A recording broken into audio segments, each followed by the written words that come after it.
Congratulations to Jen. Well deserved. I was so glad to hear, visiting with Matt, that the interim tag was removed, and she's done a great job. And I've been able to get over to a few matches and love the environment and love what she's doing with the gals. And my daughter's a sophomore volleyball player, so she's gotten to a few matches as well. And it's great to see and excited for her. She's worked really hard, and I know our volleyball program's really on the upswing, so happy for her. So.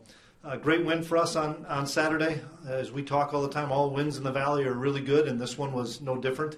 I think you guys saw Western Illinois is a really good football team. I don't think they really have any weaknesses on either side of the ball or in special teams. So for us to kind of grind that game out, and it wasn't perfect by any means. We had a lot of mistakes and a lot of things that we have to clean up, but in the same respect, you kind of go back to the previous week, even with Youngstown State, you got to give the opponent credit. There's some things that they do really well that just cause us problems. And same thing this week. Western did a lot of things that caused us some issues, but we were able to make the explosive play in the first half with RJ to get us kind of back into it.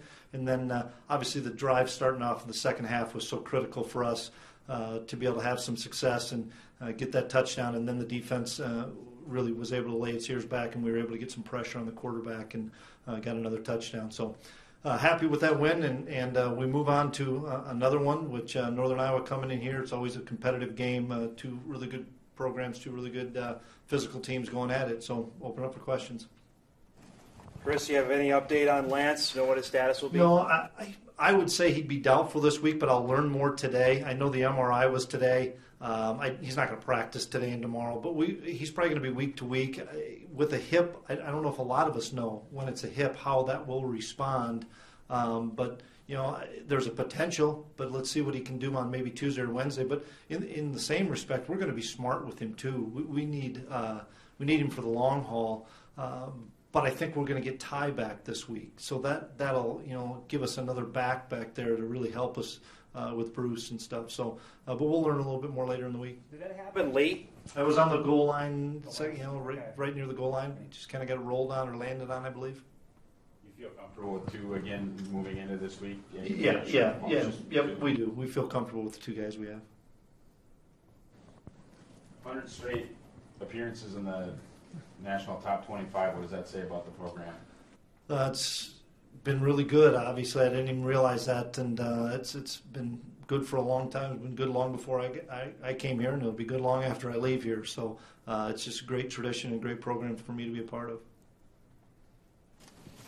Is Dimitri then the emergency guy, or who do you have a quote-unquote emergency guy? We're going to figure that out this week, Dom. I don't know yet. We've talked about it a little bit as a staff. We're going to work around a few things back there, but we need to figure that out ourselves.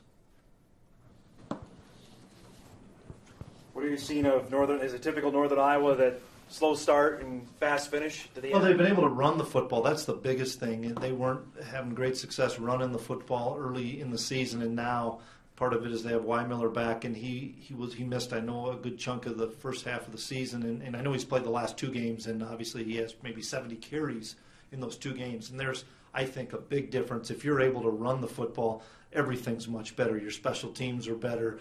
Your defense is better because you're not on the field that much. And that was a thing that they had a great formula for the last two wins they've had, which is to run the football, play really good defense and really good special teams. And they've been able to create some big turnovers, whether it's on defense or on special teams.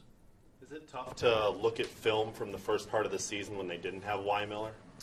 Well, maybe in the run game, but not in the throw game. Dunn's a really good quarterback. All his receivers and tight ends, they have a bunch of guys that catch the ball.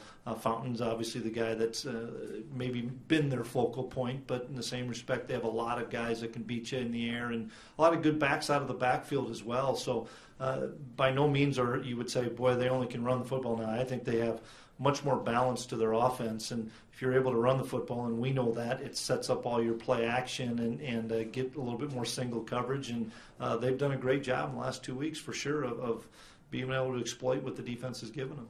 A lot of Dom and Marquise in this game, not as much Jalen on defense, but he was in late on special teams. Is he 100% healthy, or what was the deal? No, he had a stinger that he received somewhere in special teams, and so at halftime we kind of looked at him and talked to him, and he was struggling a little bit. And we always want to play our best on special teams, and he really made a great play on punt late in that game. And we told him, we'll give you a break on defense. We cannot give you a break on special teams because of how impactful he is on special teams. So we feel good about Dom. We feel good about Marquise, and the more snaps they get, the better we're going to be in the long run.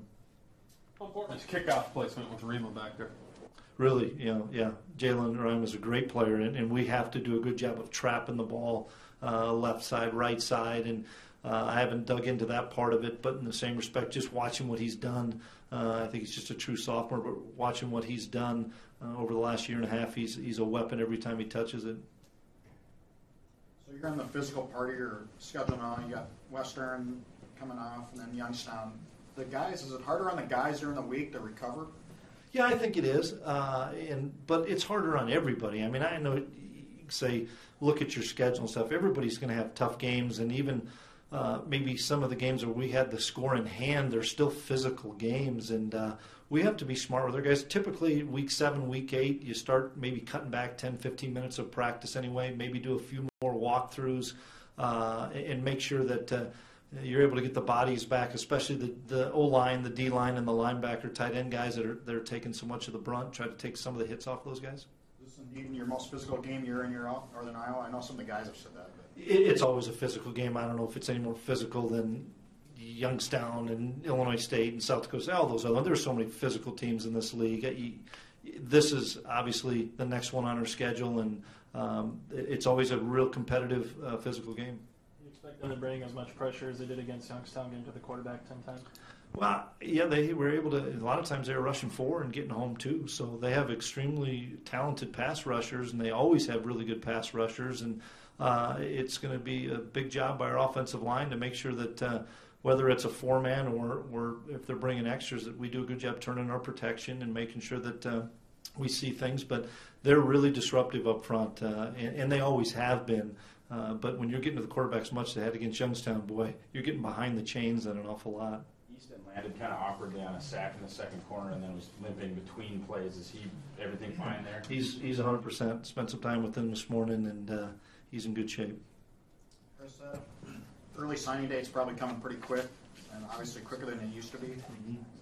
Where are you on that timeline? Do you have to spend more time on that now during the season? Yeah. Is this like your January, so to speak? Other than the fact we can't go out and home visit them, you bet.